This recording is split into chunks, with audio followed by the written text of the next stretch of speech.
Hi guys, it's Arielle. Welcome back to my YouTube channel. I hope you guys are all doing well. In today's video, I wanted to give you the perfect 24-hour travel itinerary for Paris. And before I get into this itinerary, I did just want to talk a little bit about what you can expect from me and my itineraries, especially if this is the first time you're coming across my channel. So crafting Paris guides is kind of my thing.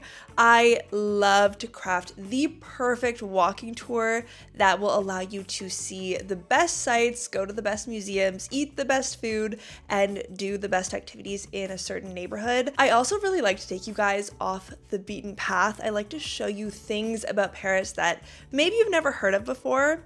And I think as well, something that makes my channel and maybe my guides and videos unique as well is that whenever I take you somewhere, whenever I show you a place that I think you should visit in Paris, I really try to link it back to French culture and French history. For example, if someone is telling me, oh, you should go see the Eiffel Tower, I personally want to know why. I want to know who built it, why it was built, why it's important, what role it played in society. I really like to sprinkle in restaurants with really good food and activities that are really fun, but are also deeply rooted in French culture. I figure if you're traveling all the way to Paris, you probably do want to learn a little bit about French culture while you're here. So yeah, that's typically how I create my itineraries, and I'll usually follow the same formula. So I'll start with the coffee and a breakfast place.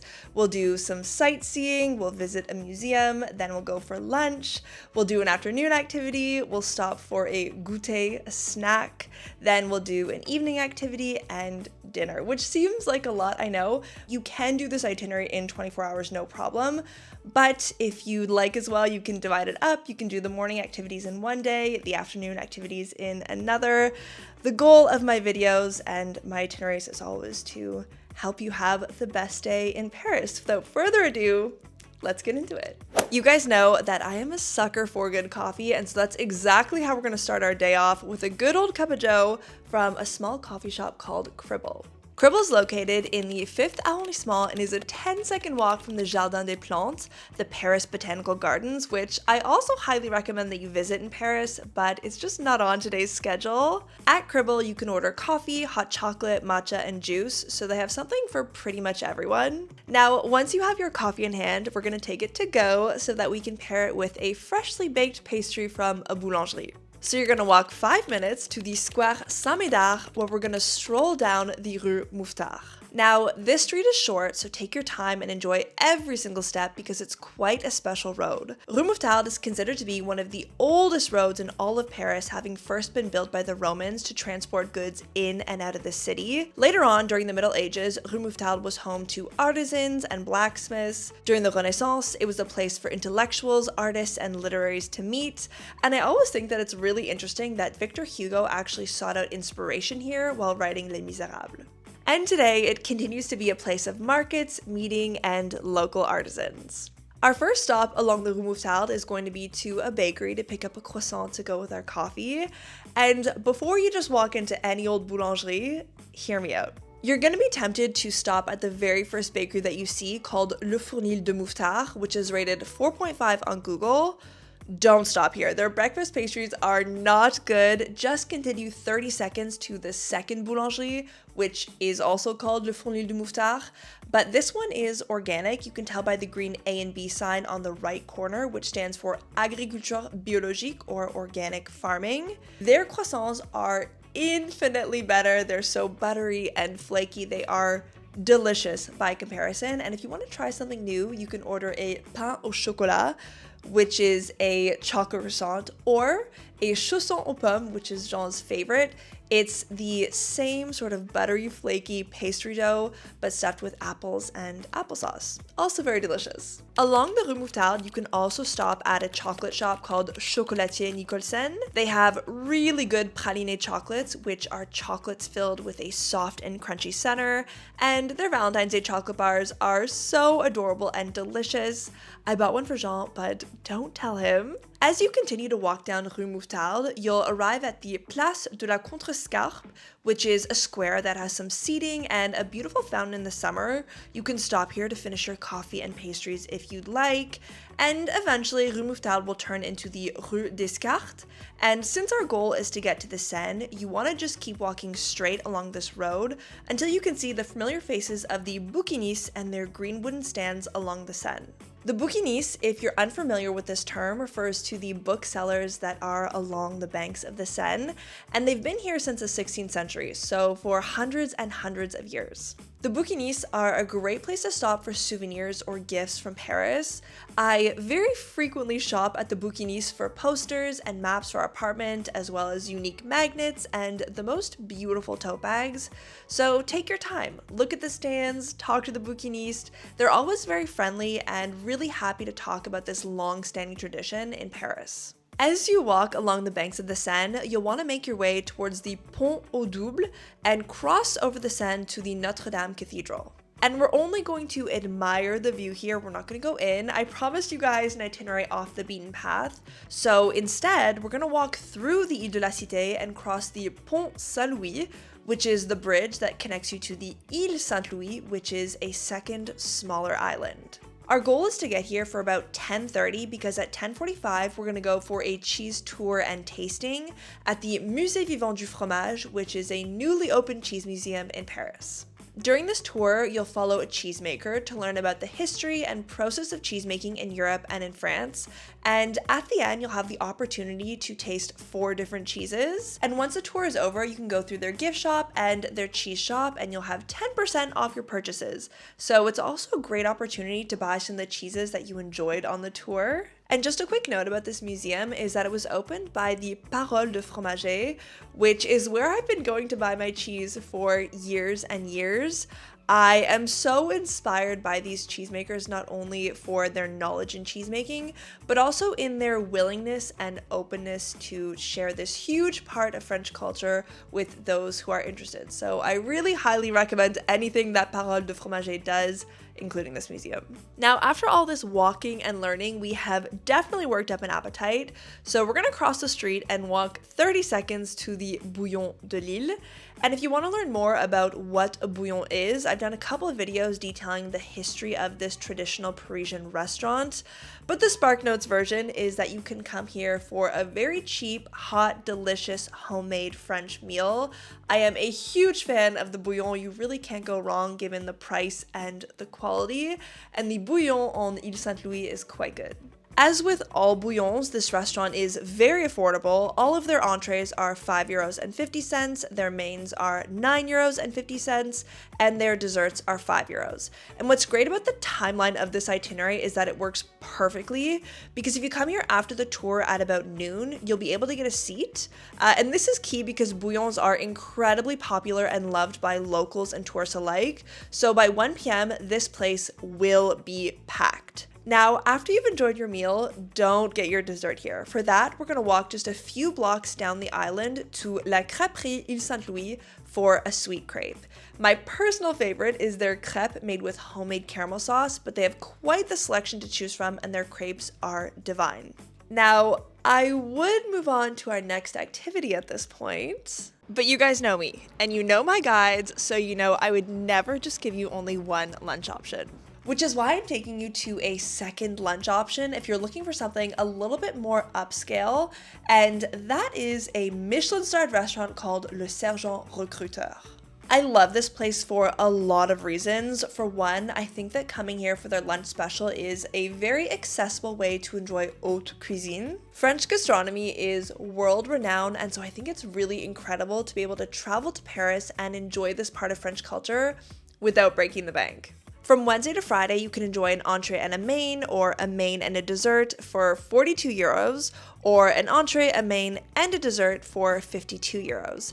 And honestly, I couldn't believe my eyes when I saw these prices, because for such a wonderful Michelin-starred restaurant on the Ile Saint-Louis in the 4th arrondissement, it's just completely unheard of. But it's not just the price, I also love this restaurant for the food. Of course, everything was beautifully plated, very flavorful, and the dishes themselves are incredibly creative and unique.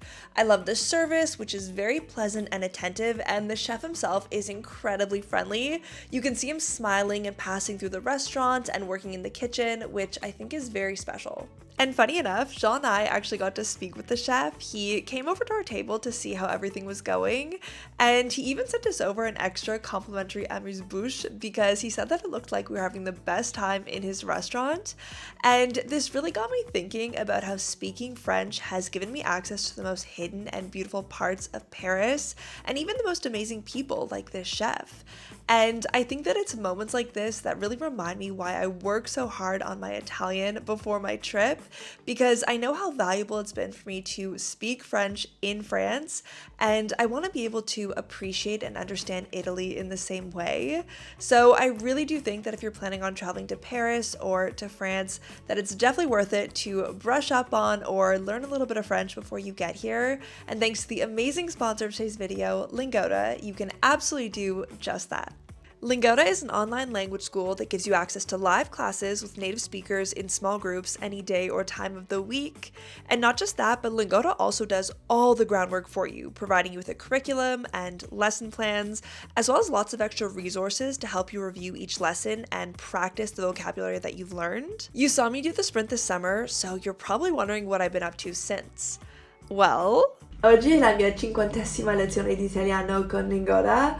E sono felice ma anche molto orgogliosa.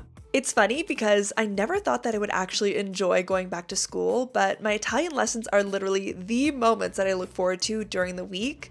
The second I log in and say hello to my teacher, I'm instantly so happy and excited to be there, learning and practicing my Italian. And I think that's a testament to how amazing, patient, and involved the teachers at Lingoda are in helping you succeed your language learning journey. If you're traveling to France this year, then there is no better time to start working on your French. Click the link in the description below and use my code 2025 Arielle for an additional 20 euros off. I cannot speak highly enough about Lingoda or their teachers. They've honestly been such a huge part in the success of my own language learning journey.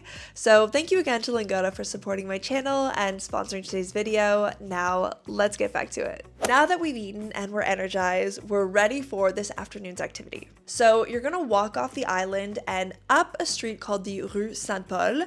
And this street in and of itself is an activity because it's scattered with the most unique antique and art shops.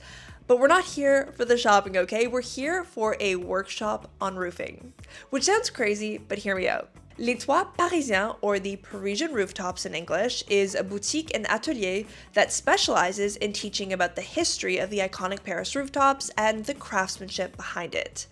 During this workshop, you'll learn about the tools and techniques and actually have the opportunity to carve out your own piece of slate. And what makes this so incredibly special is that the slate that you'll work on and keep at the end actually comes from the old rooftops in Montmartre. I cannot think of anything more special than being able to take home a little piece of Paris with you.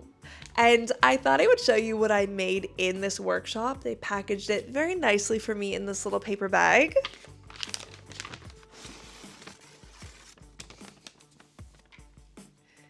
These are the 3 pieces of slate from Montmartre that I carved. I made this heart. I tried to make a second heart, but I messed it up, so I made this little teardrop instead. I thought I could use it for, like, as a mini apéro board. You have to remember that I did this workshop with my broken hand, so, you know, that's why the pieces are a little flawed. But yeah, I also made this mini planche for an apéro.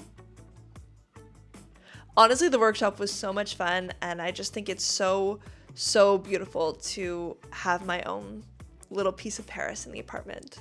I thought it was also worth mentioning that after your workshop, you can also peruse their boutique. A common question that I've had during my consultation calls is, where can I buy a piece of art or home decor in Paris? And this store is one of my top picks because it's absolutely filled with the most unique, one-of-a-kind, handcrafted pieces of art. I especially love the prints of Paris on these pieces of slate and the hand-sculpted animal figurines like these little birds. Now, after all that roofing, you've probably worked up an appetite, so we're gonna go for a goûter, and goûter in French means afternoon snack.